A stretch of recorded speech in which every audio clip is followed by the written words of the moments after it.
Hi, it's Steve. Today we'd like to show you how to change the armature link on the pump of your dishwasher. It's a really easy repair. Let me show you how we do it. Now, to do this repair, we will need to pull the dishwasher completely out of the cabinets. So the first thing we'll need to do is to disconnect the power. Locate the electrical panel, turn off the appropriate breaker, or remove the appropriate fuse. We'll also need to turn off the inlet water supply. You may need to disconnect the drain hose from the sink outlet, and as well you may need to disconnect the actual wire to the junction box under the dishwasher to allow you enough room to pull it completely out of the cabinets. Now, you will need to remove the lower access panel to gain access to both the electrical junction box as well as the inlet water supply to the fill valve. Now, with the dishwasher removed from the cabinet, our next step will be to lay it on its back so that we can do the repair. Before we do that, we want to make sure that we've removed all of the dishes and the cutlery from inside of the dishwasher so that we don't create any damage. Now, with the dishwasher removed from the cabinet, our next step will be to lay it on its back so that we can do the repair. Before we do that, we want to make sure that we've removed all of the dishes and the cutlery from inside of the dishwasher so that we don't create any damage. Now, with this repair, you could actually do it with the dishwasher still in place. You would, however, need to make sure that you've disconnected the power and remove the front access panel. With that out of the way, we'll need to replace the link and armature. Easier if we remove the wire harness from the solenoid to tuck that out of the way. Our next step will be to remove the spring. Just unhook it from the base and just temporarily set that aside. Now, next we'll need to remove this little E-ring.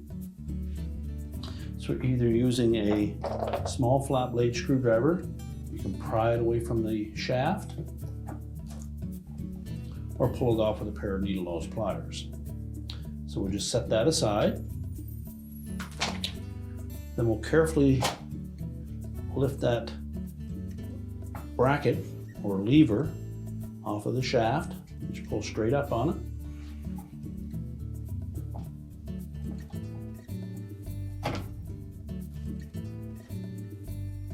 We'll just set that aside. You can then pull out the old plunger and link, discard that.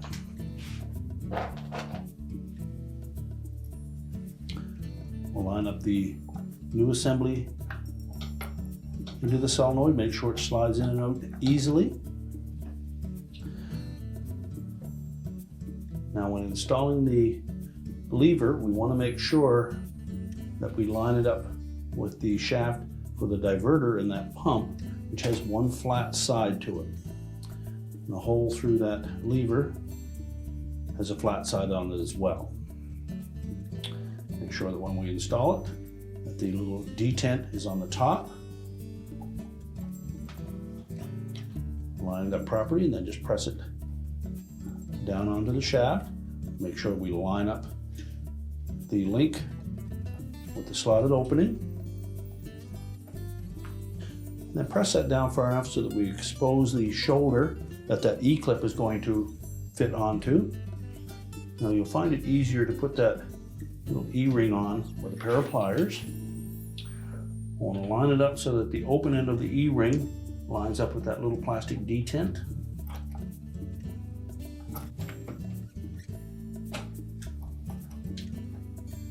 Make sure it fits into the opening on that E-ring.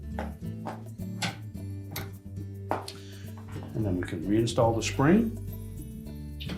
We'll hook the spring up from the bottom on the lever end